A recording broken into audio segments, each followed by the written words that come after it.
They mocked her, called her the help like it was a joke. She wiped their spills, their champagne glass rims, their insults from the marble floor like she'd done it all her life. But what they didn't know was this. She wasn't just the cleaning lady. She was the woman who held the truth no one dared to say out loud.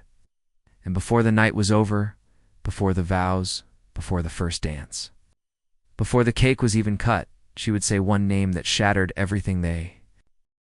Before we continue with this story, make sure to subscribe to the channel as we have a special story that'll be released soon. The van dropped her off before sunrise. No valet noticed. No clipboard was consulted. Estate lights were still dimmed, glowing only in the lower wings where the vendors entered. She pushed her cart up the long side walkway, wheels creaking faintly against the cobblestone path. She didn't hurry. She never did. Her shoes were worn but silent. The uniform was pressed clean, though one sleeve had been patched twice. Wore no name tag. No one ever asked. Inside, the ballroom was still in its skeletal stage tables, half-draped. Ladders leaning against ornate sconces, floral staff sleeping in their delivery vans. She paused at the threshold, glancing at the marble floor already smudged from heavy boots and carts that didn't belong. Then she got to work. Not because anyone told her to, but because she knew how fast this kind of day slipped from quiet to chaos. She filled 2 buckets, one with polish, one with diluted vinegar. The mop head had been cleaned the night before. She wiped every surface like it was a form of prayer, not because she believed the people here deserved it, but because she believed in her own work. No one else needed to. She made her way through. The West Hall first, the one lined with floor-length mirrors. She caught sight of herself in passing, a blur of blue-gray cotton, a head wrap faded from too many washes. She didn't stop to look. She never did. Her reflection had nothing to offer. Her here. She was only here to make the place shine. By the time the first coordinator arrived, headset already clamped over her temple. The ballroom gleamed with the kind of polish that made rich people assume it had always been that way. The woman looked right past her, speaking into the mic, asking for updates on the wine delivery. The cleaning woman didn't interrupt. She moved to the terrace glass, beginning again. She knew the hierarchy here. Not just in the way people were paid, but in the way they were noticed. Planners were above caterers, caterers above florists, florists above valet. And then down at the very edge, beneath the paper chart no one updated, were the cleaners. People who were thanked only when things went wrong. People who, if noticed at all, were expected to disappear before the first guest stepped out of a black SUV. She worked with the grace of someone, long resigned to invisibility. When a florist brushed past her and muttered, "Watch the stems," she didn't flinch. When a groomsman wandered into the side hallway and scoffed, "Oh, I thought you were a statue," she said nothing. She wasn't here to correct anyone's assumptions. The bride's family had rented out the entire estate. 3 floors, 2 gardens, a small lake. She'd cleaned the same estate 3 years ago, when the current groom's sister married a hedge fund heir. That night, she'd scrubbed vomit out of velvet cushions while guests drank $1,000 champagne. She remembered the groom vaguely. Thin, loud, always checking his reflection in windows. She was polishing the banister when the bride walked by, arm in arm with a friend. Both young, tall, their laughter trailing like perfume. The friend whispered something and they both glanced. Back at her, not cruelly, not even with interest. Just the kind of look people gave a piece of furniture they'd forgotten to move. She turned away before they finished their sentence. Her hands never stopped working. The mockery wouldn't come yet. It would wait until the room was full, when champagne dulled the edges of decorum, and people needed to laugh at something. She knew this rhythm. She had lived it before, but what they didn't, no, not the bride, not the planner, not the men rehearsing speeches in the back room, was that she wasn't here by accident. She had chosen this shift. She had seen the name on the list, and now she was here early, cleaning corners they didn't know existed, not to impress, not even to witness. But because today, for the first time in decades, she needed to stand. In the middle of something beautiful and untrue, and wait. The sky above the estate trembled with the rhythmic thunder of incoming blades. Helicopters landed in a neat procession on the northern lawn. their doors opening to sleek shoes, polished watches, and carefully curated smiles. Drivers stood waiting beside private sedans with tinted windows, ready to ferry guests the remaining few yards, even though none of them would walk if they didn't have to. This wasn't a wedding for walking. The guest list alone had made headlines 2 weeks earlier. It was whispered through charity galas, tennis clubs, and the kind of yacht. Dinners that never appeared in local papers. The groom was the son of Mason Caulfield, a man whose software empire quietly powered half the world's financial infrastructure. His fortune had grown too large to be flashy, so he kept his appearances minimal until today, for his only son. He had spared no detail. Every flower, every chair, every square inch of the 3-acre estate had been vetted, polished, and approved. The bride, on the other hand, came from legacy. Her mother's side traced back to old land wealth and museum donors. Her father's side through a lineage of diplomats and ivy-covered archives. It wasn't just a wedding, it was a merger. And everyone who mattered had RSVP'd. Photographers moved in carefully timed patterns, dodging staff while catching just enough movement for candid elegance. No red carpets here, just manicured gravel paths and $1 million worth of understated opulence. Linen napkins had been imported from Italy. The water glasses were hand-blown. The string quartet played not classical, but reimagined indie. Film scores was all meant to feel effortless. In the back corridor behind the kitchen, a floral assistant panicked over a miscount in boutonnieres. In the back of house, a caterer was yelled at for slicing heirloom tomatoes too thick. No one outside noticed. That was the rule. The chaos stayed hidden. Out front, the estate shimmered. The cleaning woman was in the main gallery. She had been assigned to detail work mirrors, metals, surfaces no one would touch, but would certainly notice if dull. She was polishing silver that had never been used and never would be. Serving trays that would hold nothing but napkin, wrapped amuse-bouches, desert forks no one would raise to their lips. She wiped each piece slowly, deliberately, not because she needed to, because she understood the weight of being thorough. Even when it went unseen, she moved through rooms that smelled of citrus polish and tension. Event staff rushed past her without eye contact. They assumed she'd already been briefed. No one asked her name. They never did. She worked under the assumption that her silence was part of the decor. Guests began to appear in the front parlor around midday. Women with sculpted updos and subtle diamonds. Men in suits designed to look effortless, each one tailored to within a millimeter. Someone laughed too loudly at nothing. Someone else adjusted their cufflink 3 times in 60 seconds. Passed by with a tablet in one hand and a glass of electrolyte water in the other, muttering about timing and drone angles. The cleaning woman was behind a column when she overheard someone whisper, "It's better than the Monaco reception." The other replied, "Well, she's marrying into future royalty, practically." Another voice, "Did you see the Caulfield heirloom watch? Supposedly he only wears it for family events. That thing's worth a penthouse." She didn't flinch at any of it. The wedding was exactly what they said. Expensive, curated, the kind of gathering people would reference for years as a pinnacle of elegance. But it was also something else. Hey, beneath the gold leaf trim and imported orchids, it was a stage. And stages, she knew, were places people stepped onto thinking they were in control. Till the story turned, she returned to the last piece of silver, wiped it once more, and looked through the reflection. A distorted version of the room played. Out in the tray's curve, a man rehearsing his toast, a planner pointing at a flower arch, a server retying their apron. None of them saw her, none of them needed to, but she saw them. And more importantly, she saw who wasn't in the room yet. The groom. No. She hadn't forgotten his face, and somewhere a sliver of memory pulsed behind her calm expression. Not loud, just steady. She polished the tray once more until her own reflection disappeared entirely. Ow. Then she moved to the next task. The breeze moved gently through the open terrace doors, stirring the edges of white curtains and fluttering the petals of centerpieces that had been arranged too. Photographic perfection. The chairs had been aligned in sharp, flawless rows each, with a monogrammed program folded atop the cushion and a small sachet of rose petals tucked beneath. Everything was in place.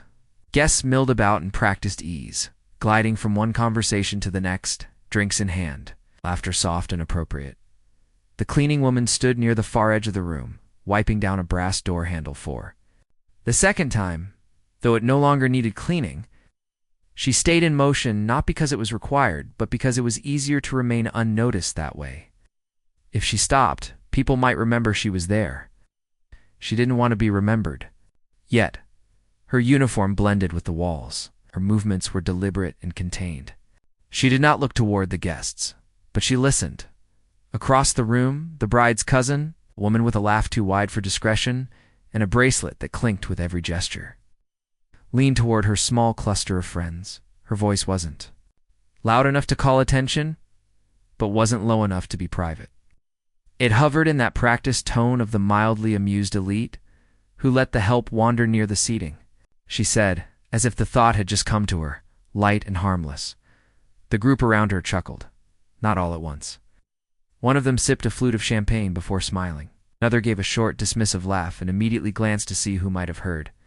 The bride, standing a few steps away, didn't turn. She was distracted, focused on the music cue coming from the sound technician. But others heard. The cleaning woman didn't flinch. She continued wiping the door handle, the cloth moving in. Slow, even strokes. Her face remained still, her eyes on her work, her shoulders calm, but she heard it, every word. Every syllable nestled inside the laughter. It wasn't new. It wasn't even surprising. It was simply another notch in a long series of quiet humiliations that people thought passed as harmless commentary. She didn't respond. Not with words, not with glances. But she folded the moment away into herself, tucking it beside other instances, older echoes of the same tone. They never expected her to answer, expected her to disappear. And yet across the room someone else caught it too, a man. Standing near the corner with a glass of flat ginger ale in his hand, turned, his head slightly. He wore a name tag clipped to his lapel, though no one had asked for it, not yet. His suit was modest, less tailored than the others. His shoes still carried dust from the gravel path, as if he hadn't come in through the front. He wasn't talking to anyone. He didn't need to. His eyes were scanning, slow and observant. He watched the cousin laugh, watched the subtle shift of the group around her. Then his eyes moved slowly, deliberately to the woman in the corner, still polishing the brass handle like it mattered. Something flickered across his face, not surprise, not amusement. Recognition. He knew her, not her name, maybe, not where she was from, but her posture.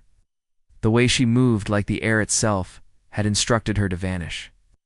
The way she held herself too carefully, as if the wrong glance might crack something. He had seen that before, years ago, in a different room, in a different city. In someone else's silence, he didn't say anything. Not yet. He just watched. The cleaning woman moved to the next doorway, her cloth folded perfectly, her face expressionless. But the words followed her like an aftertaste. Who let the help wander near the seating? They had laughed. And she had let them.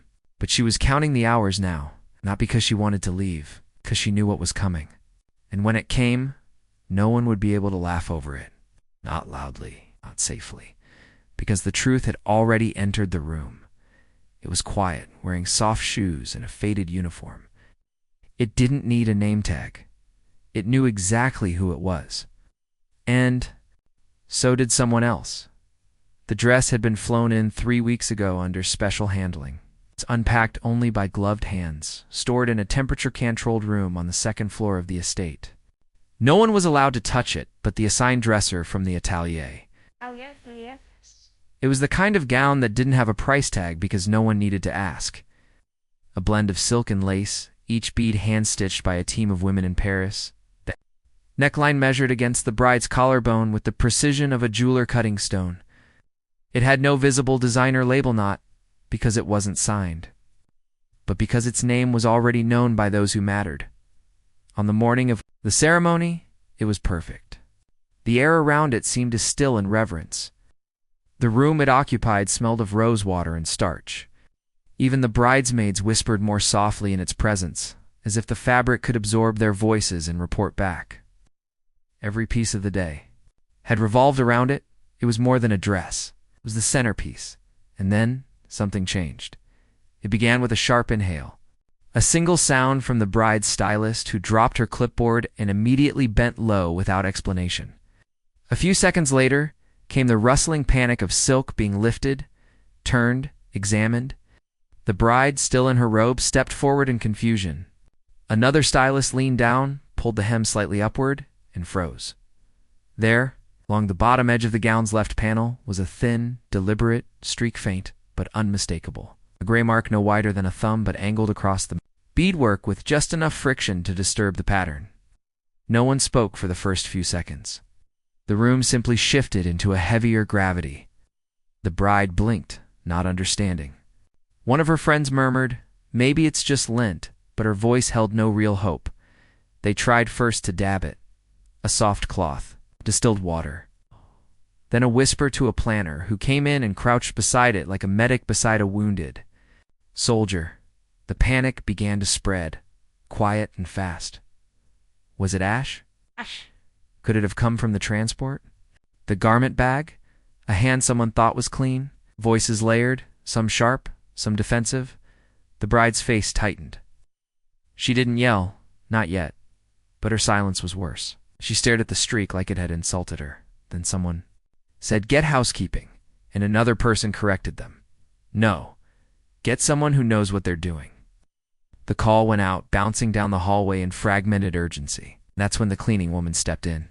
She didn't rush. She didn't look alarmed. She stood in the doorway for a full second, taking in the room, the layers of lace, the tension that thickened the air. She wasn't supposed to be on this floor anymore. Her shift had been reassigned to the reception area, but she had been nearby. And when she heard the word hem, she knew exactly what had happened.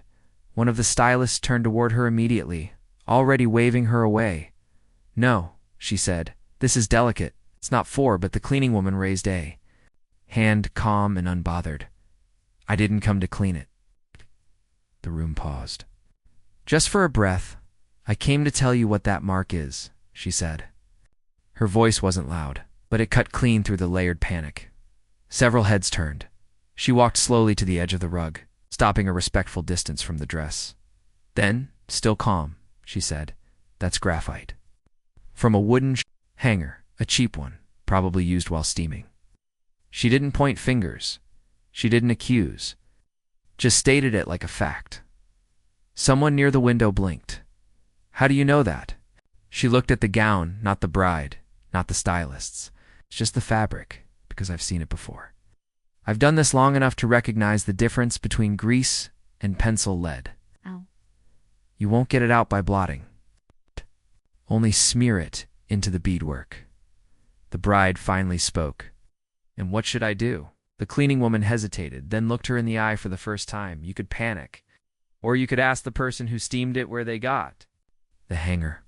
Then she turned, without waiting for permission, and walked out. The room stayed quiet behind her.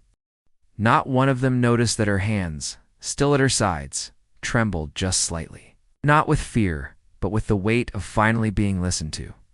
Even if only for a moment, it happened so quietly that no one was sure they heard it right. There was no announcement, no scene, just a voice that didn't match the room, low and even, slipping between the marble acoustics like it had been waiting there all along. The cleaning woman, standing just inside the edge of the hallway, her hands folded in front of her, spoke one name. Not a sentence, not a story, just a name. It landed like a pin dropped into glass. The bride had been mid-laugh, something shallow, and practiced, offered to a distant aunt, complimenting the floral arrangements for the third time.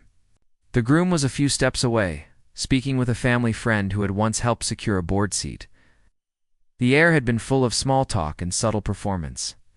And then the name was spoken. The bride went still.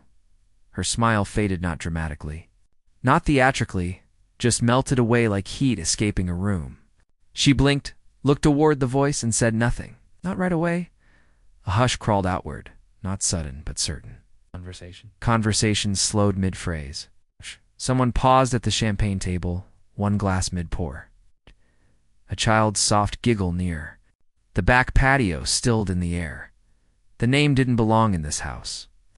Everyone seemed to feel that, even those who didn't recognize it. It wasn't a guest's name.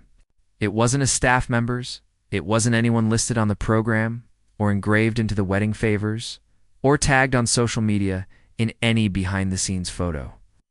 It was a name no one had prepared for, except one person, the groom's head.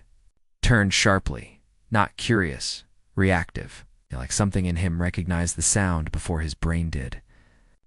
His face tightened, just slightly, the kind of shift only noticeable if you were watching for it. His smile didn't return. He didn't ask who had said it. He didn't need to. He knew. And that was the shift. Not the name itself, but the reaction. The absence of denial, the silence that followed. The cleaning woman didn't move. She didn't repeat it. She didn't explain. She had said it once, and that was enough. Her eyes weren't on the groom anymore.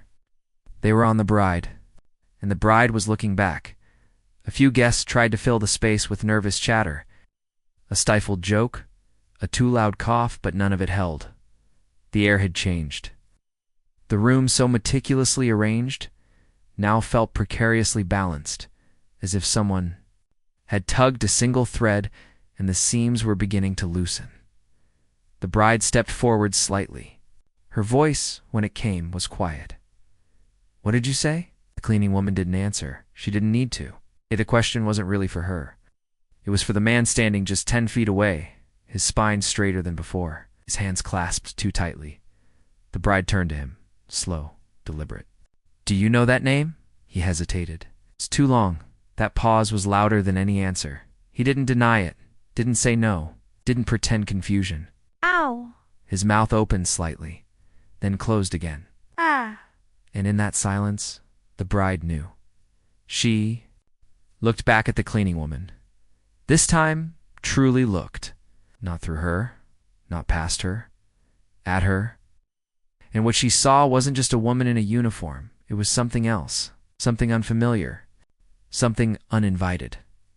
And then she looked at the man she was supposed to marry. The music faltered in the background. A track looped too long, glitching just slightly before being reset. Somewhere, a planner whispered into a headset, trying to correct the tone. But the tone had already changed. The cleaning woman lowered her hands and took a slow step back into the hall. Into the edge of shadow where staff were expected to stay. No one stopped her. The name still lingered in the air, echoing not in sound, but in weight. It had broken something. Not loudly, but permanently. At first, there was no sound. Only the echo of that single name, still circling the air like smoke that refused to rise. The guests weren't sure what had happened yet. Some looked to one another, brows pinched in mild confusion. Others held their expressions carefully still, unsure whether this moment was something they were meant to ignore or remember. But the ones watching closely saw it. The groom's expression didn't change all at once. Sit fractured, subtly, like a hairline crack across glass that deepens as you keep staring. His mouth tensed first. Not in protest, but as if suppressing something in memory, a reflex. Then came the shift in his eyes. They didn't widen, they dimmed, like someone had drawn a curtain behind them. He wasn't confused. He was bracing. The bride hadn't taken her eyes off him. Her hand, still resting lightly on the edge of a nearby chair, gripped the wood now, her knuckles beginning to pale. She didn't ask again. She didn't need to. The answer had already begun unraveling in the space between his breath and silence. She turned toward him fully, shoulders squared. And still, he said nothing. The cleaning woman remained where she stood, just at the edge of the room where the light thinned, heard her uniform blended into the neutral tones of the hallway paint, her presence quiet but unmoving. She didn't step forward. She didn't raise her voice.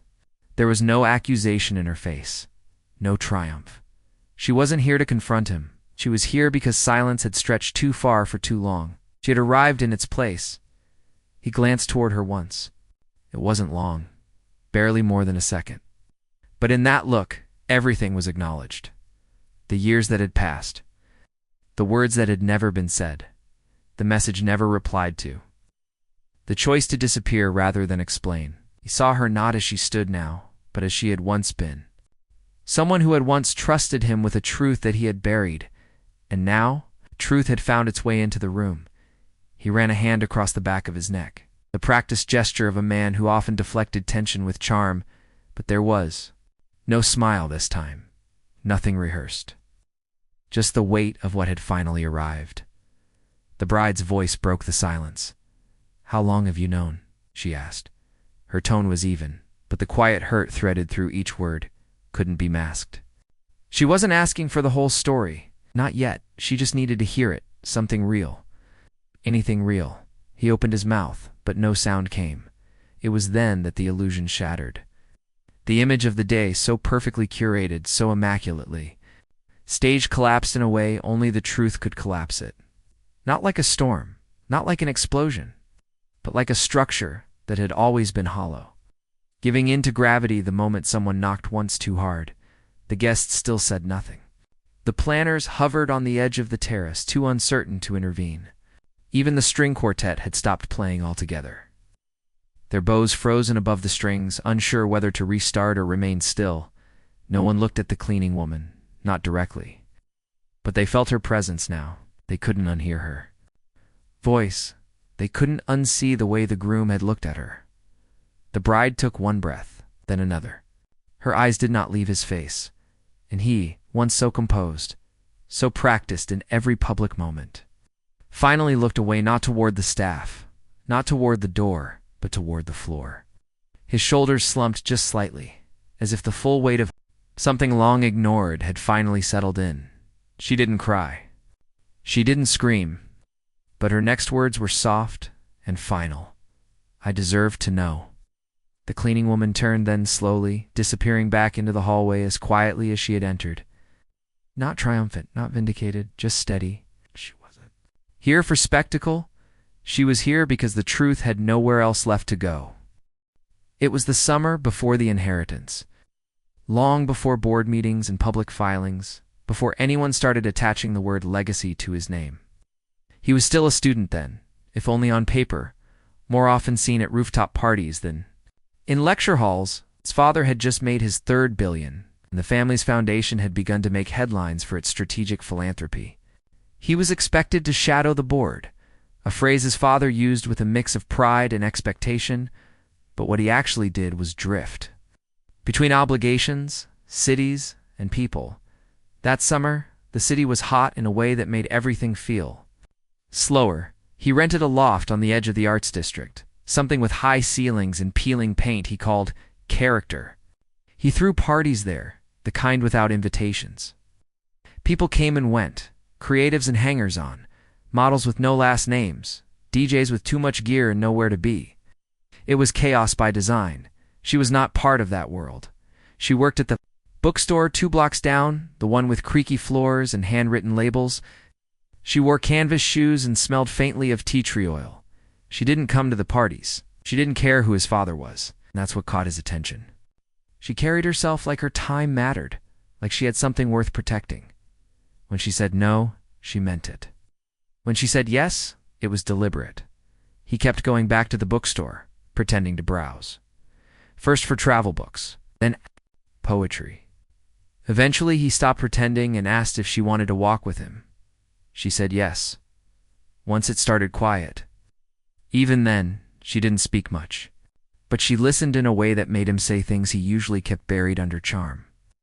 She was studying night classes in engineering. She told him once, almost shyly, that she liked taking apart broken radios just to understand how they failed. He didn't understand the details, but he liked the way her hands moved when she talked about them. Precise. Sure, they saw each other for 2 months, not every day, but often enough that it felt like something was forming, not a relationship. Exactly, but a pattern, a rhythm, something real. She never asked for more than he gave, never questioned his disappearances, or the vague way he answered questions about his family. And then, abruptly it ended. He got the call. The first major fund transfer was coming through early. The family needed him back east. The lawyers were meeting. He had to pack. Didn't say goodbye. Just left a note folded in the pages of a book he knew she hadn't finished yet. He told himself she'd understand. Told himself it was better this way. Cleaner. Less complicated. He didn't think of her much after that. He got busy. Traveled. Took meetings. Changed his haircut. Polished his tone. He dated women whose names came with magazine features. He learned how to speak in front of cameras. The boy who walked barefoot across her living room floor faded into a version of himself no one recognized anymore. Even him. What he didn't know, what he never asked, was what happened after he left. She found the note. 2 days too late. 2 weeks later, found out she was pregnant. She told no one. She moved cities before her belly could show. Found work cleaning night shifts in offices where no one learned her name. The child didn't have a nursery, didn't have hand-me-downs, didn't even have a crib, just a drawer lined with towels for the first few months. She didn't give her a full name, not because she was ashamed, because the name he left was enough. The rest would come later. She never tried to contact him, not again. She watched interviews sometimes, when he appeared on magazine covers or made statements at conferences. She watched him grow into the man the world respected, admired. She watched her daughter grow. 2 same eyes, same tilt of the head when thinking. She kept the child's photo tucked in the back of her pay-stub folder, not hidden, just safe. The story had been buried deep, not forgotten, but kept quiet, till today. Because eventually every lie outlives its silence, and every name comes back. Even the ones whispered once in a summer heat no one thought would last. The envelope was soft from age. It's not worn out, but softened the way old paper does when it's been handled too many times without being opened. The kind of wear that comes not from use, but from hesitation. It was folded once, neatly, then again creased perfectly down the middle. No return address, just his name, printed carefully in handwriting that carried a quiet, deliberate steadiness. She held it with both hands, as if even now it might blow away. As if the moment she let go, it might no longer exist. Wow. She didn't offer it to him. She didn't need to. She just let him see it. The groom no longer composed, no longer floating in the ease of a curated day stood, frozen. His suit felt too tight. Across his chest, suddenly wrong. The collar itched. The polished cufflinks felt like shackles. He stared at the envelope the way one might stare at a familiar door in a nightmare, knowing what's behind it, knowing they're the one who locked it, and now, knowing it's opening on its own. He didn't move forward, didn't reach for it, but his eyes didn't leave it. The cleaning woman said nothing. There was no need to narrate what he already recognized. It wasn't the letter itself that unraveled him. It was the handwriting, the ink, the faint watermark at the edge from a spill that had long since dried. He knew all of it, knew it instantly. He had never opened it. That summer, when he left, he found it tucked beneath the door of his apartment. He had paused, picked it up, turned it in his hands. The shape of it made his heart stutter. But he hadn't opened it. He told himself he would. When the flight landed, when the meetings were done, when he had words to explain what he had done. But the envelope moved from one drawer to another, from desk to suitcase to locked cabinet. He had carried it with him for weeks, then months. Then one day he didn't carry it at all. He didn't need to read it to know what it might say. Not reading it had been his armor. As long as the paper stayed sealed, he could pretend the story hadn't happened, that she hadn't waited, that no voice had been left unheard. But now, standing in front of her, the envelope real and unchanging in her hand, he couldn't escape it. It wasn't paper, it was weight. Memory folded twice. His voice cracked, not dramatically, not loud. Just a small sound. The sound of a man who had spent years rehearsing the wrong answers, only to find the truth had memorized him instead. "I remember it," he said. It was the first thing he had said since the name. His tone wasn't defensive. There was no spin. Just a rawness he hadn't allowed himself in public since he was 20-3. The bride stood beside him, silent. She didn't look at the envelope. She looked at him. He blinked once, twice, and added, I carried it. I did. He stopped. There was nothing else to say. The woman didn't reply. Her fingers tightened slightly around the envelope, and then, gently, she placed it on the nearest table. She didn't open it either. Not now. She never had to. Because the letter wasn't about the words inside. It was about what it cost her to write it and what it cost him not to read it. And now here it was. Between them again, unread, but louder than anything he had ever said. He reached for it finally, fingers brushing the paper. His hand shook, not from fear, but from memory. He didn't open it, but this time he didn't walk away either. The photo was old, but careful. Edges curled slightly from years in a drawer, but the image still held its color. A child, maybe 8, sat at a long folding table covered in a plastic cloth, the kind with creases that never quite disappeared. Her smile was wide, uncertain, like she hadn't expected the cake to be real until the moment it appeared. The frosting was store-bought, uneven. The candles, 8 of them, leaned to one side. Behind her stood a woman in a faded cardigan, hands on the girl's shoulders, eyes tired but steady. The background was unmistakable to anyone who had ever been inside a shelter cafeteria. Cement floors, folding chairs, a bulletin board in the corner with flyers no one read, fluorescent lights hummed overhead. It wasn't the kind of place where birthdays were planned in advance. But the photo had been taken anyway. Someone's shaky hand catching the moment. Just as the girl prepared to blow out the flames, that girl was here today. Not as a guest. Not as a daughter. As staff. Invisible staff. She wore a collared shirt and black pants, a lanyard with no name tag. She hadn't asked to be assigned to this event. She hadn't asked for anything. When her supervisor mentioned a large wedding, detail with bonus pay, she just nodded. When she saw the name on the event docket, her eyes paused on it. Only briefly. Then she packed her lunch in a Tupperware and caught the 5:15 bus, like always. She hadn't seen him in years, not in person. Not since she was small enough to be lifted onto someone's shoulders, before she knew what child support was before. She understood that some names come with doors that don't open for everyone today. She moved between tables like any other event worker. She folded napkins with practiced symmetry, set glasses in straight lines. She listened carefully to the catering lead, nodded at instructions, stayed quiet. She knew the rules. Staff shouldn't speak unless spoken to. If spoken to, only smile. No one looked at her closely. It was expected. People at weddings rarely looked at the ones holding the trays or sweeping the corners. She liked it that way. It made the day easier to survive. But when she walked into the main hall and saw the man standing near the archway, laughing with a guest, one hand in his pocket, the other resting on his fiancée's waist, something in her stomach shifted. Not anger, not grief, something quieter. Recognition. That's what unsettled her most. The shape of his profile, the rhythm of his walk. She had seen both in a mirror. She hadn't been invited to this wedding. Of course she hadn't, but even if she had been, she wouldn't have come as a guest. She wouldn't have worn a dress or carried a card. She wouldn't have claimed a title. Her mother never taught her to chase things that were withheld. She taught her to survive without them, and so she worked, like it was any other event. Kept her eyes down, avoided the bride, avoided him. But it was harder now.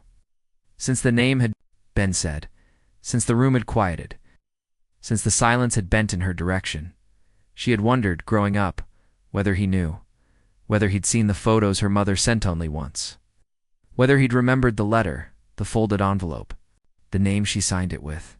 She never asked. Her mother never spoke his name unless asked directly. Even then, her answers were brief, not bitter, just final. Now across the room, the man who had once vanished into silence stood trying to hold it together.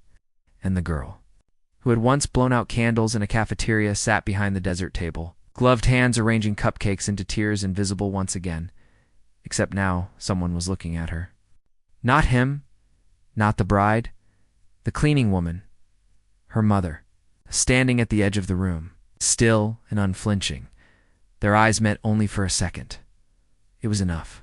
She wasn't here to make a scene, but she was here to do her job.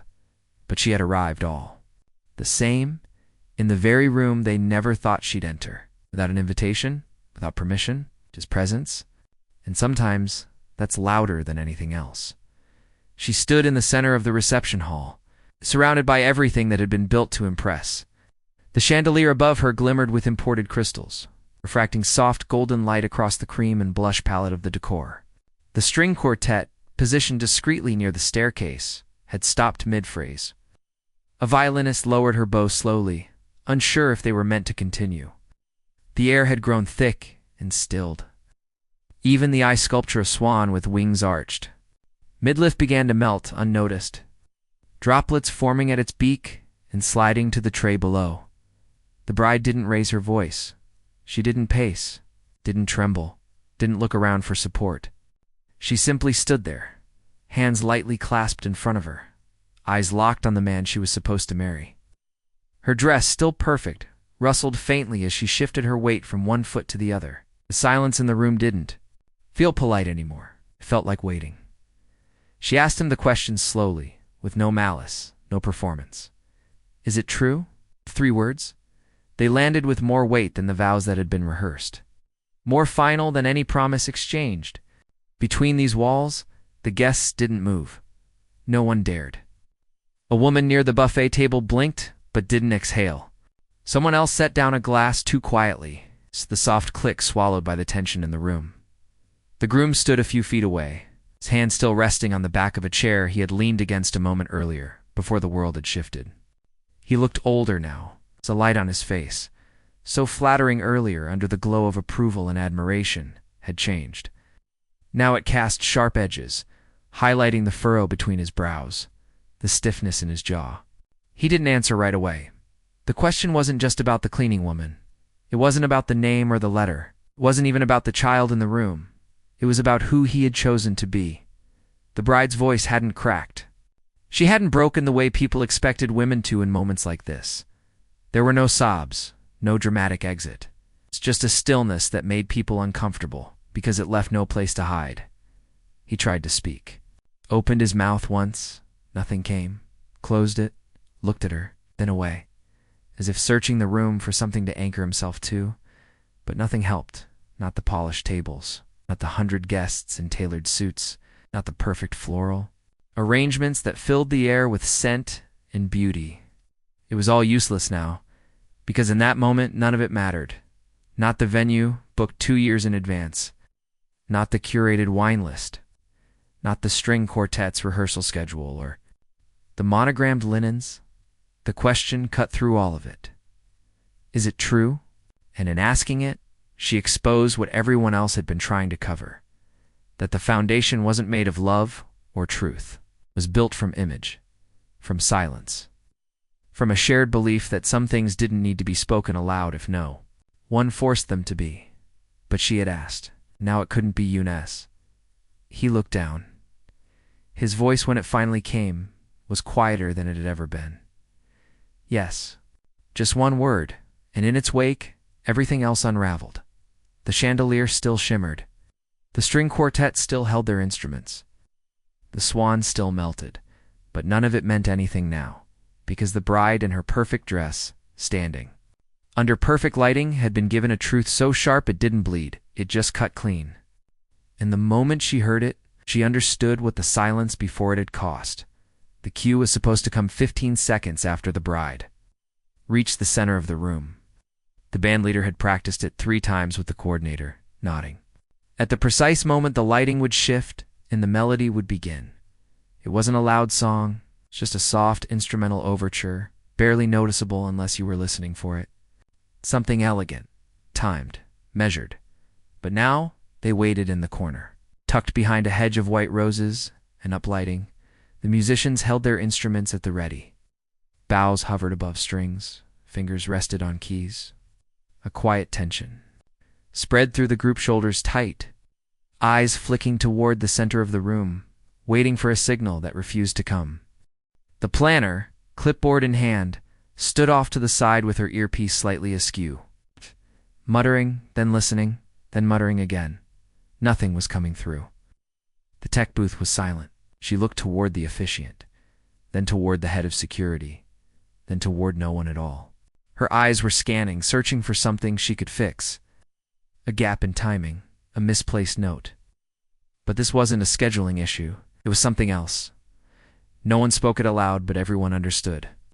The music wouldn't start because the story had shifted. No one knew what to do when the story no longer followed the script.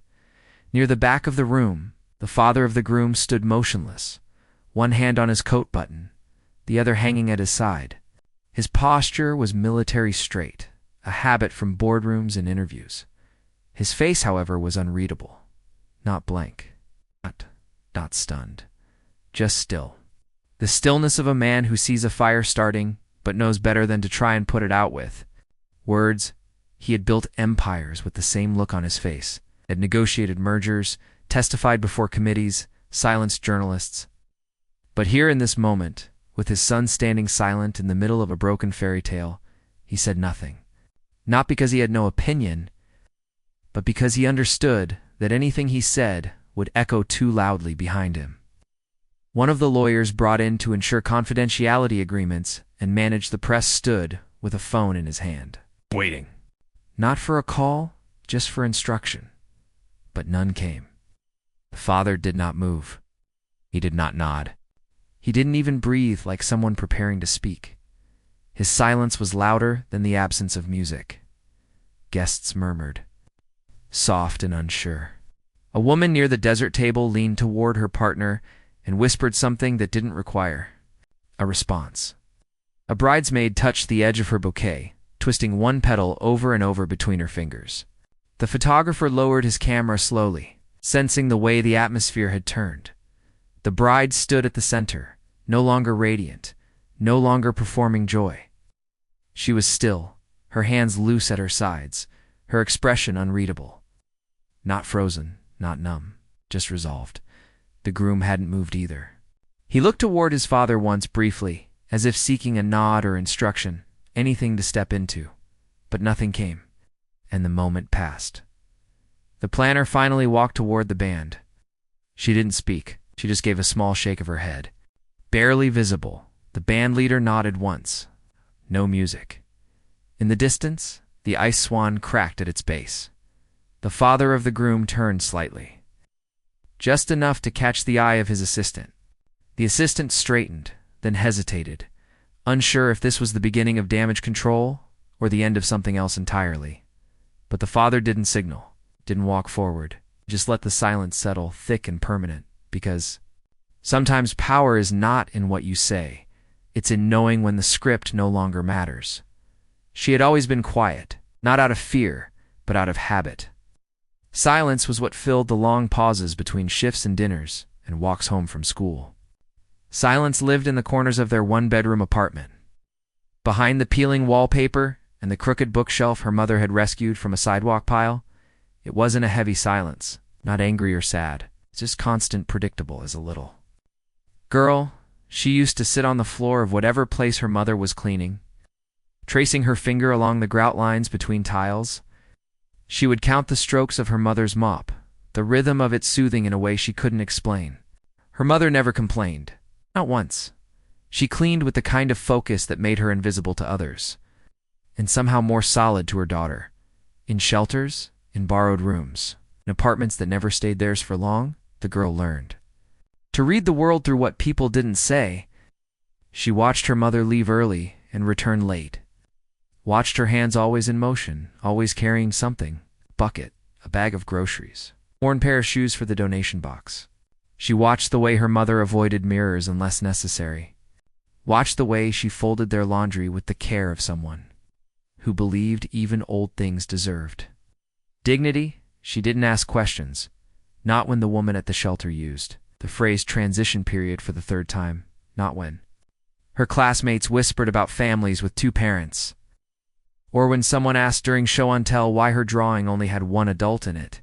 She didn't ask why they moved so often, or why her mother didn't talk about the past, or why birthdays were always just the two of them, candle and a cake from the discount freezer section. And she never, not once, asked who her father was, because she didn't need to. The answer was already there. In the way her mother paused when she saw certain headlines, in the way she folded one photo over and over until the corners rounded and the image faded, in the way she never corrected the girl when she filled out forms and left the father's name box blank, the quiet refusal to lie, and the equal refusal to explain. She didn't have a story about abandonment, no dramatic goodbye, no voicemail or note, just a presence that had never arrived, and a mother who had never chased it. But she still wondered. She wondered when she got older, when her cheekbones began to sharpen and the mirror showed someone both familiar and unknown.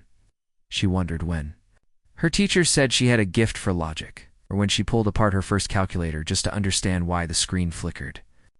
She wondered when strangers looked at her with a hesitation they couldn't name. And when she saw the same hesitation reflected in her own eyes. Her mother never discouraged her curiosity, but she never answered it either. She let the girl grow into her silence, taught her how to carry it like armor. She taught her how to read people's eyes instead of their words, how to enter a room unnoticed, how to leave it with more understanding than anyone else had. And the girl, in turn, taught herself how to want more without asking for it out loud. Now, years later, standing at the back of a wedding she hadn't been invited to, wearing black slacks and a service badge, she understood what her mother had protected her from. Not pain, exactly, but the shape of a truth too sharp to handle without calluses. She watched him. The man she had never named stand in the middle of a room full of wealth and confusion, and she didn't need confirmation. She had known the answer long before. Today, she had seen it in her own reflection. In the lines of her mother's silence, in the space that his absence never quite filled, she didn't feel anger. Not exactly what she felt was clarity, and that was enough. He stood near the corner of the table where the floral arrangements had started to wilt slightly from the weight of the day. In his right hand, he held the box. Not tightly, more like someone holding something fragile, something they didn't trust themselves with. His fingers curled around the edges as if expecting it to vanish. The box was small, expensive, dark, velvet, the kind that gave the illusion of forever. Inside was the ring. He hadn't planned to hold it again today. It was supposed to go from the best man's pocket to his hand to her finger in one seamless motion. A symbol passed like a torch, clean and ceremonial. But somewhere between the silence and the question, the choreography had broken. And now, here he was, standing beside a table no one looked at anymore, holding a box no one wanted to see. The ring itself was flawless, round-cut, set in platinum, custom designed after 6 consultations. It had been described in terms of eternity and commitment. The jeweler had called it timeless. He remembered the phrase clearly. Timeless brilliance. That's what the little card inside the case had said. But now the ring didn't shimmer. It just sat there, cold. Still, he looked at the box, then at her.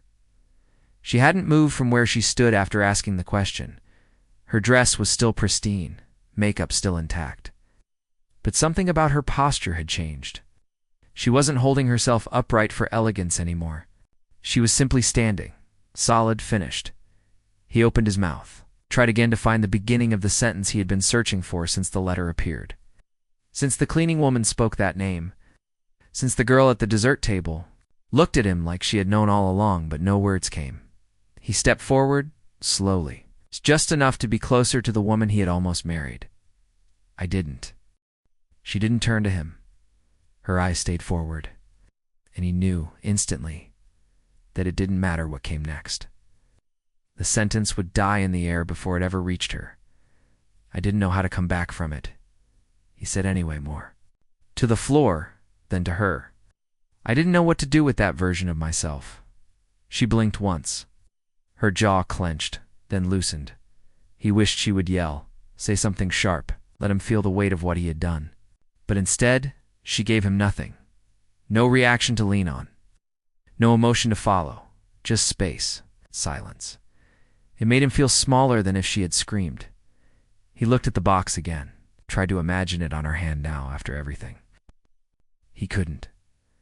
The image didn't work anymore. The future they'd imagined no longer fit inside the lines they had. Drawn for it, he closed the box, Slowly, the planner was somewhere in the background, still holding her clipboard, still scanning. For answers, no one had. A few guests had started to murmur again, soft and unsure, but no one moved forward. This moment didn't belong to anyone else. He turned slightly, the box still in hand, and looked toward the woman near the staff exit, the one who had once waited. By a door, letter in hand, watching him leave without turning back. She didn't look at him now. She looked at her daughter, and her daughter was watching only her. He had never known what to do with the weight of that responsibility, so he'd left it untouched. Like the letter, like the truth. Now, the weight was in the box, and it meant nothing. Not because it hadn't once meant something, but because what mattered now could never be wrapped in velvet or measured in carats. He held it one more second, then lowered his hand, and said nothing more. She had been standing near the back since the ceremony began, tucked behind the third row of white chairs, hands folded neatly over her clutch. Her dress was navy blue, conservative, with pearls at the collar and a silver pin shaped like a dove near her shoulder.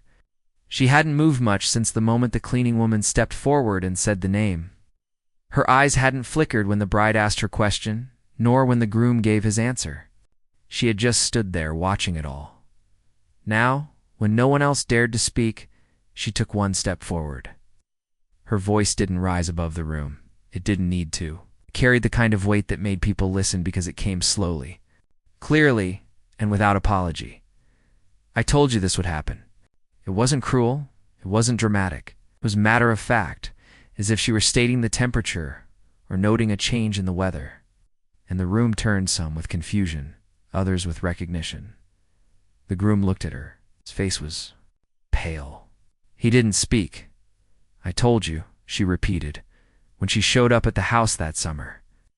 When she stood outside the gate holding that letter. I said someone needed to talk to her. Said someone needed to do something right before it turned into something worse. The mother of the groom turned her head sharply, eyes wide, but didn't interrupt. You told me to let it go, An said. You told me it was complicated, that the timing wasn't good, that the press wouldn't understand, the family had to come first. She looked around the room then, just at the bride and groom, but at the guests, the friends and associates. The ones with their hands half raised in hesitation, unsure if they were supposed to stay or leave. She made no distinction between them. You wanted it quiet. You got your quiet. Don't confuse silence for dignity. You didn't protect this family. You postponed its reckoning. The groom took a step forward as if to intervene, but stopped himself. There was nothing to interrupt, nothing to defend. I begged your father to acknowledge the girl. Not in the papers, not at a gala, just in private. Just enough to make sure she knew she was seen. But he wouldn't do it, said it wasn't his responsibility.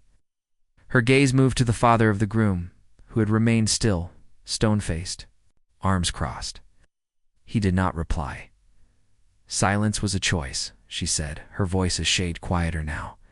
Every one of you made it. She sounded tired. The kind of tired that comes from watching people trip over the same mistakes you warned them about years before. I watched that girl grow up through reports and whispers, watched her mother take jobs no one else wanted, in houses that pretended she wasn't there. I watched her walk past this family year after year, and none of you could say her name. Now, the guests had truly stilled. There was no murmuring, no glancing away, just listening. She turned back to the cleaning woman, then the one who had waited for years without forcing the truth, and then to the daughter, still standing quietly in the back, unreadable. You were right to come today, she said gently. It was never your burden to carry. It was ours, and we failed you. No one clapped, no one moved. But the room changed. The kind of change that comes not with a crash, but with a shift in understanding, and then the aunt stepped back into her place. She didn't demand anything. She didn't cry. She had simply said what needed to be said years too late, but finally spoken, and now couldn't be unsaid. The aisle was still lined with flower petals, untouched by feet, arranged by careful hands hours before. The candles flickered, casting long shadows across the chairs filled with guests who no longer knew if they were guests at all. The harpist sat frozen, hands resting lightly on the strings, unsure whether to play or pack up. But amid the uncertainty, one person moved: the bride. She didn't wait for music. There was no new announcement, no whispered change of plans. Just began walking, not hurried, not hesitant. Each step measured, even as though she had practiced for this exact moment. Only this time, she wasn't walking toward a future someone else had drawn for her. She was walking toward the end of something. And she wasn't afraid. People stood instinctively, unsure if they were supposed to. A few rose out of habit, others followed. The hush that fell wasn't reverent. It was uneasy. No one knew if they were witnessing a ceremony or a conclusion. The groom watched her approach, his hands still at his sides, the ring box now tucked somewhere out of sight. He didn't smile. He didn't move. He looked like a man who had prepared for every moment but this one. She carried her bouquet, the way she had carried everything else that day, with elegance, with care, with quiet restraint. But her face had changed. Gone was the soft excitement, the practiced joy. In its place was something calmer, sharper, not cold, but certain. She passed her bridesmaids without glancing sideways. Their dresses matched, their eyes did not. Some watched her in awe, some in sympathy. One looked down, pretending to fix her necklace. The bride didn't break stride.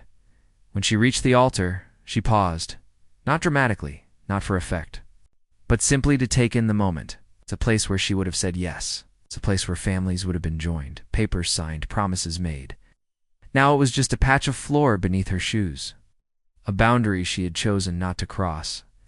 The officiant opened his mouth slightly, but she shook her head once. No hostility, no panic, just a small, quiet motion that said, "Not today." She turned to the planner, who stood near the aisle with a headset looped around one ear and a clipboard now hanging uselessly at her side. The planner's face had gone pale, eyes flicking from guest to guest, as though searching for a lead to follow. The bride held out the bouquet. The planner didn't take it right away. She looked at it, then up at the bride, waiting for confirmation. That never came in words. Only when the bride's hand remained steady, offering the flowers like a piece rather than a performance. Did the planner reach forward and accept them? The flowers were perfect. White orchids, cream roses, soft eucalyptus, not a single petal out of place. But now they held a different meaning. Not love, not celebration, just quiet refusal. The guests didn't gasp. There was no sound except the hum of lighting and the faint rustle of silk. A child coughed near the back. Someone adjusted their chair, but the bride did not waver. She turned toward the guests, just enough to be seen, but not enough to invite applause or questions. Then she stepped aside. Not backward, not forward, just aside, as if leaving a space that was never meant for her in the first place. No. One announced that the wedding was canceled. There was no official statement, no public breakdown, no sobbing exit or shattered glass. But everyone understood. This was no longer a celebration, it was a decision. And in that decision, she had taken back the one thing no one had thought she would. Keep herself. The seating chart stood on an easel near the entrance to the main hall, printed on thick ivory cardstock and mounted in a gilded frame. Every guest had passed it earlier. That day, scanning the alphabetized names, trailing their fingers across calligraphed lines until they found the right row and the table number written in gold ink. It was one of those wedding details designed to impress an image for the photographers. A moment for the social media posts. No one noticed the absence then. They had been too distracted by the venue, by the floral arch, by the Billionaires. A state that stretched across acres of manicured gardens and stone fountains. People had laughed, commented on how well the designer coordinated the gold trim with the charger plates, how the groom's side had more tech CEOs and the bride's side leaned toward heritage and old money. The chatter had been about connections, not omissions, but now the chart stood alone. The easel slightly askew from where a guest had bumped into it during the confusion. The frame had shifted, the corner bent just enough to be visible. And suddenly, everyone was looking at it again, only now. They were looking for something that wasn't there. It was the florist who mentioned it first. Quietly to the planner, "There's an empty chair at table 9, she said. I triple-checked. The centerpieces? There were supposed to be 10. Only 9 names on the card. The planner, still holding the bride's bouquet like a weight she couldn't put down, walked toward the table to see for herself. And there it was, an unassigned seat, perfectly set place, gold-rimmed plate, folded linen napkin, water glass untouched. The chair tucked neatly under the table, waiting for someone who had never been expected to arrive. They went back to the chart, checked the names. Table 9, full of extended family from the groom's side. Few cousins, an uncle who lived abroad, someone's college roommate brought in last minute. But no one questioned the extra seat, at least not until now. Now the guests had begun to murmur again. It's not loudly, but with that sharp edge of realization that spreads quickly through silence. Because it wasn't just any missing name. It was hers, the daughter, the one who'd stood unnoticed, serving guests who never glanced at her name tag, the one whose eyes had never strayed from her mother, the one who knew where the glasses went, who cleared plates with practiced efficiency. Her name wasn't on the chart, not even in the margins, because no one had planned for her to be part of the celebration. No one had thought to include her, not because of a clerical error, because the truth of her existence had never been accounted for at all. Now, people flipped through their mental snapshots of the day. Had she poured their wine? Had she held the door? Had she handed them a napkin while they laughed about seating politics? Someone said quietly she should have had a place. But of course, it was never about the chair. It was about what the chair represented: a place at the table, space in the story, an acknowledgement that her presence mattered, not as staff, not as background, but as family. And that absence echoed louder than any toast could have. The missing name, the unclaimed seat, became the symbol of everything unspoken. It wasn't just a social oversight. It was a legacy of choices of who was seen, who was ignored, and who was left to find their own way to the room. The daughter had not said a word all evening. She hadn't needed to, because the one thing no one could look away from now was the chair she had never been invited to fill. The kitchen smelled like roasted rosemary and citrus-glazed salmon. Trays clattered gently as servers began to return unused awe. Dervs placing them beside untouched stacks of plates meant for a celebration that no longer had an ending. The noise outside was muffled by thick doors and distance, placed here by the steady hum of an industrial fridge and the click of polished shoes across tile in the far corner, near the sink where flower stems had been trimmed just that morning. The bride sat on a wooden stool meant for staff breaks, her gown gathered in careful folds around her knees, one strap slightly askew from the walk that hadn't led to a marriage. She wasn't crying. Her eyes were dry, focused, but her hands fidgeted in her lap, turning the edge of a napkin over and over again. Across from her stood the woman in the cleaning uniform. She hadn't removed her gloves yet. A light film of polish still coated the fingertip silver residue from a banister no one would ever notice had been dusted. She leaned against the wall, not relaxed, but not tense either, just present, as if she had stood like this 1,000 times before, in kitchens just like this one, waiting for someone to remember she was human. For a long moment, neither spoke. The bride broke the silence first. "What do I do now?" Her voice wasn't loud, but it wasn't small either. It carried the kind of tired that came after clarity, not before. "There's no plan past today." The woman looked at her not with sympathy, but with something steadier, something quieter. Then she stepped closer, peeled the gloves from her hands, and tucked them into the pocket of her apron. "You breathe," she said. The bride looked up. "You wake up tomorrow," the woman continued. "You make coffee, even if you don't drink it. You wash your face," you remind yourself. That clarity is not the same thing as collapse. "But everything was supposed to happen today," the bride said, her fingers now still. "This house, this dress, the names on the invitations, my whole life was supposed to start from this." The woman didn't flinch. She reached for a small cloth and began wiping polish from her palms.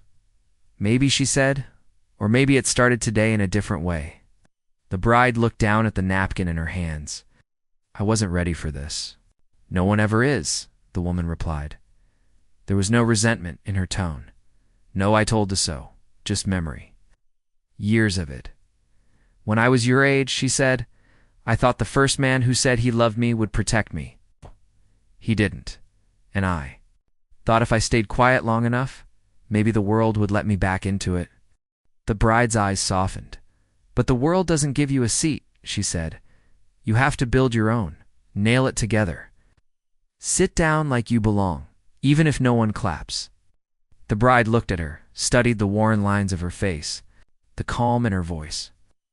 There was something deeply rooted in this woman, something the luxury outside had tried to overlook but couldn't erase. Was I blind? The bride asked. Did I miss it? No, the woman said. You just hadn't been taught how to see. Outside the kitchen, voices rose again. More decisions being made, plans shifting. But in that quiet corner, nothing moved. No judgment. Passed between them, just a bridge, slowly forming in the silence. The woman leaned forward and gently placed a hand over the bride's. You already made the hardest decision, she said. Now comes the part where you survive it. And 4. The first time all day, the bride exhaled. It's not with relief, not with joy, but with something closer to peace. A beginning, small and unspoken. He walked quickly through the east corridor, away from the glass atrium, and the guests who had grown quieter as the evening progressed. His footsteps echoed in the high-ceilinged hallway, framed by marble pillars and designer wall sconces. He held his phone tightly, pressed to his ear, jaw clenched, voice low but urgent. Get her off the property, he said, quietly. No police, no scene. The person on the other end responded quickly, someone used to handling messes, cleaning headlines before they reached the boardroom. But this wasn't just a headline, not anymore. He hung up without saying goodbye. Seconds later, he called another. Number? Legal now. He didn't say his name. He didn't have to. The voice on the other end greeted him nervously and began explaining options, non-disclosure extensions, contract clauses, a line about security that could be spun into. Protection, cut him off. This isn't about contracts, he said. It's about containment. But even as he spoke, he knew it was already too late for that. Containment was for rumors, for misunderstandings, for accusations you could frame as out of context. This wasn't that. This was the kind of truth that walked into a room on its own feet and made people listen without ever raising its voice. He stepped into a side office, closed the door behind him, and finally looked at himself in the mirror above the fireplace. His tie was crooked, his brow damp, and in his eyes something he hadn't seen in years, recognition, not of guilt, of exposure. He had built his empire on precision, on knowing when to speak and when to stay silent. He had mentored CEOs, silenced. Critics bought companies just to dismantle them. There were protocols, fixes, plans for every form of disruption. But he had never made a plan for this. He thought back to the morning's briefings. The talking points prepared for the father of Othagrum. Speech he never got to give. It had included a line about legacy, about values, about the kind of honor passed from father to son. Now that word hung in the air like a bad scent. He couldn't say it anymore without hearing the echo of the bride's footsteps as she stepped away from the altar. Without seeing the look in his son's eyes, not confused, not broken, but aware, shamed even. He had taught his son to win, taught him to speak only when the outcome was guaranteed. He had told him to never be the man with nothing left to offer. And yet, when the truth appeared at the front of the ceremony in the form of a cleaning woman and her daughter, when the foundation cracked just enough to let the past in, he had nothing to say, not one word. Only the look of a man watching his control dissolve into air. There had been no shouting, no accusations, just a moment too honest to ignore. And now, for all his money, for all the legal teams and PR statements being typed in real time on devices across the estate, he couldn't undo what had already taken place. He couldn't remove the image of his son lowering his gaze in shame, or the bride turning away not in anger, but in certainty. like she had seen everything clearly for the first time and knew she could never stay. He thought of the girl, his son's daughter, by blood if not name. He remembered the letter that arrived years ago, forwarded through a quiet channel. He'd read it, chosen not to reply, not because he didn't believe it, but because acknowledging it meant addressing the boy he had raised and the man he'd become. The silence had seemed easier now. Silence was the very thing cracking him open. The phone buzzed in his hand. A new message from the PR team suggested statement ready for review. We'll focus on misunderstanding, maintain grace. We can control this. He didn't open it. He stared at the screen for a long time, then slowly turned it over and set it down. For once he had nothing left to control. She didn't step into the spotlight. She didn't raise her voice or demand attention. But somehow, everyone saw her now. Only hours earlier, she had been part of the background folding linen napkins. In the catering tent, double-checking that the glassware held no smudges before they were lined on trays. She moved like someone used to small spaces. Someone who'd learned to avoid making noise, to always be useful, but never noticed.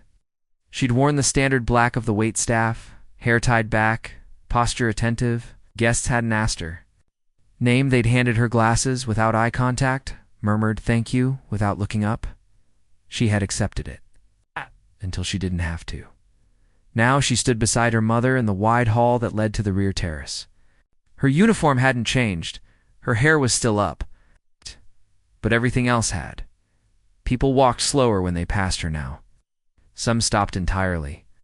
Not to confront, not to question, but to process. To try and reconcile what they saw with what they hadn't seen all day. A face they had walked past, now impossible to ignore. She wasn't angry. Her expression didn't shift between triumph or shame. She stood steady, one hand lightly brushing her mother's sleeve, the other at her side. She wasn't performing strength. She simply didn't need to hide anymore. Some of the guests glanced toward the seating chart again. Toward table 9, the one with the extra chair. It's the one that suddenly made perfect sense. There had been a space for her all along, but no name. That absence now seemed louder than the music that never played. A woman in a pale pink dress. Someone who had laughed earlier at the sight of the help getting too close to it at a distance now, eyes fixed on the girl. Not with apology, just unease, because nothing had been said aloud. But the silence had rearranged the entire room. No announcement needed. The bride's grandmother passed through, walking slower than usual, cane tapping gently against the marble floor. When she reached them, she stopped. She didn't ask who the girl was. She didn't look to the mother for permission. She simply nodded, as if recognizing something she herself had once buried. "Do you have a name?" the grandmother asked. The girl looked up, voice calm. "Yes." And for the first time that day, she said it aloud. Not just her first name, all of it. The last name she had never written on school forms. The name left off the registry. The name. The groom had refused to speak when the letter came years ago.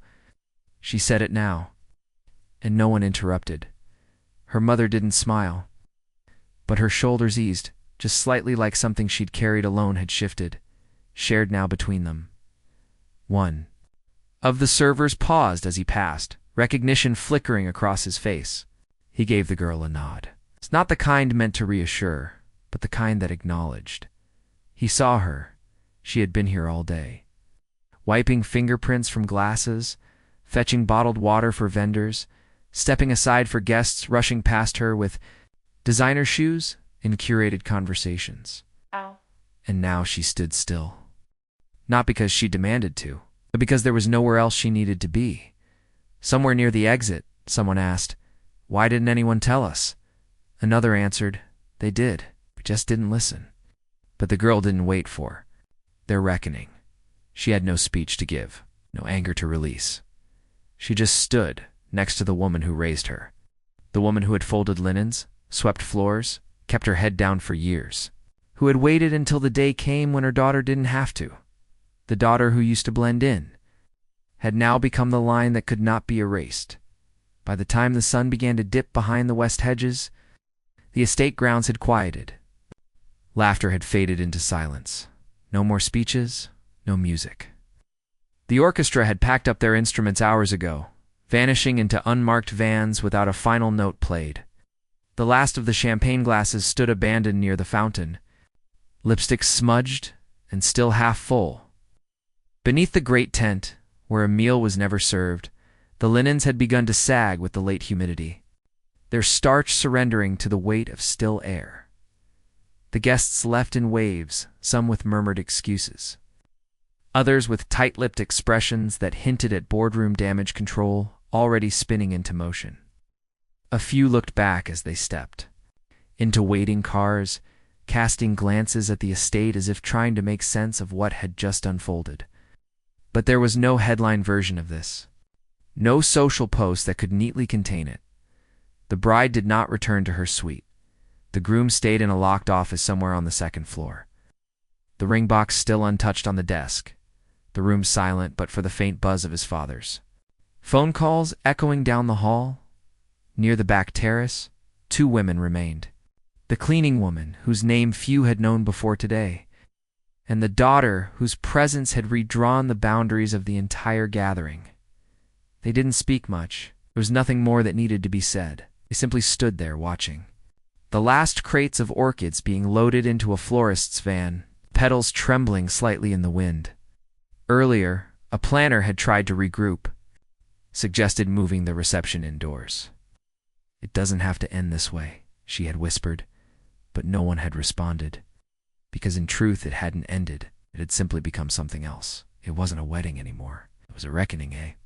Mirror held up to legacy. A single afternoon where the illusion of curation, of perfection, of control, was shattered by a name, a face, a daughter who was never meant to be seen. What was left behind wasn't anger or drama or scandal. It was weight. The kind that clings to memory, reappears in quiet moments, and rewrites the story even when no one is around to hear it. The bride's bouquet had never been tossed. Instead, it sat gently placed on the edge of the altar's stone base. Behind like a note with no return address. Guests would remember that. Tooth away she walked away without raising her voice. The way she reached the altar, not to vow, but to let go. Somewhere behind the estate. The catering staff finished their final rounds, packing uneaten meals back into thermal bins. One young server paused when he saw the daughter again. He had shared a shift with her once, weeks ago, during another high-profile event. Back then, she was just another set of quiet hands moving in rhythm with the needs of a room. Now, she was someone with a name. With a past that spilled into the present like light through a curtain finally pulled back, the cleaning woman took one last glance at the marble steps leading up to the altar. She had scrubbed them earlier that morning. She remembered the faint stains from the floral dye, the way they had insisted it all be spotless before the first guest arrived. Now, the steps stood untouched, unclaimed, still clean, but no longer neutral. By the time the final van pulled away, only silence remained. No flashbulbs, no first dance, no send-off. Just the estate breathing in dusk, holding the memory of a wedding that rewrote itself mid-script, not with chaos, not with scandal, but because someone stood long enough to be seen and didn't step away. She had arrived before the sun that morning, slipping in through the service entrance with a mop in one hand and a bucket in the other. The catering team hadn't even unpacked their trays yet. The floral crew was still arguing about hydrangeas. She, in her gray uniform and rubber-soled shoes, moved through the halls like she always did, silent, steady, unseen. Her badge didn't have a name, just a number, just a job. Her checklist was simple. Polish the banisters, disinfect the powder rooms, mop the kitchen floors before the chefs arrived. I had done it 100 times before, on other homes, on other estates, for other families whose names never even made it to her pay stub. She had no illusions about her place in this world. She wasn't there to belong. She was there to clean. But the truth doesn't follow instructions. It doesn't stay quiet just because it's told to. And sometimes it waits years, even until the right room is full, till the right silence is thick enough to break. She hadn't planned to speak. The letter had stayed, folded in her pocket for years, moved from apartment to apartment, tucked behind electricity bills and overdue rent notices. It had yellowed at the edges, softened from handling, but the ink remained sharp. She kept it not because it brought comfort, but because forgetting would have meant surrendering, and she had done enough of that already. The wedding was supposed to be like any other, clean, stay out of the way, leave before the speeches began. But then the cousin had laughed. Loud, careless, cruel. Who let the help wander near the seating? It wasn't the first time someone had said something like that. Not the first time her presence had made people uncomfortable simply by existing, but this time, her daughter heard it too. And she saw the way her child's spine stiffened, the way she paused mid-task, not from surprise, but from the weight of recognition. She realized then that silence was no longer survival. It was inheritance, and she wasn't willing to pass it on. So she stood up, not loudly, not dramatically, just enough. She stepped into a room filled with orchids and crystal, and 1,000 expectations, and she named what they had spent years trying to forget. A name, a letter, a daughter. The room didn't explode, it froze. And in that stillness, the weight of truth settled over everything like dust, unavoidable, undeniable. She hadn't come to cause a scene. She hadn't come for revenge. She came because the lie had gotten too loud to ignore. What happened next wasn't a spectacle. There were no raised voices, no chase, just movement, quiet shifts, a bride stepping back, a groom lowering his eyes, a daughter who no longer needed to hide behind a serving tray. By nightfall, the flowers had been boxed, the guests gone. The estate left colder than it had been that morning. But what lingered wasn't disorder, it was clarity. A woman had come to clean a house, and ended up wiping the fog from an entire family's reflection. No one thanked her. There were no applause, no parting words. But that didn't matter, because she hadn't come for recognition. She came to end a silence, and when she left, the halls she passed through were no longer the same.